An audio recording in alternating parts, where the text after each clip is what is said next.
feo porque honestamente hablo por mi comunidad dominicana.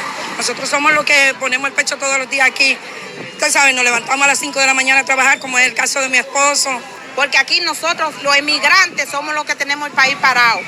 No, porque supuestamente aquí en Puerto Rico eso no iba a estar, iba a estar sin efecto de esa redada de recoger a los indocumentados. No entiendo nada. Los arrestos de inmigrantes indocumentados también llegan a Puerto Rico, donde ICE llevó a cabo un operativo en el llamado Barrio Obrero. No, ellos llegaron y se bajaron de la guagua y muchos están ahí sentados y ellos tienen que proceder con una ley que Trump aprobó.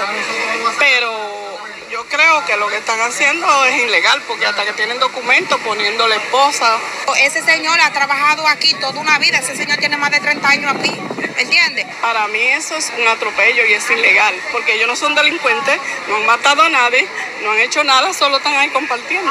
Estoy desesperada, no sé a quién preguntarle, no sé a dónde ir, no sé qué hacer. Si fuera un delincuente, yo te digo, yo misma dijera, sí, qué bueno que lo arrestaron, pero es una persona sumamente trabajadora. Una gente trabajadora creo que no debe de merecerse que se lo lleven preso.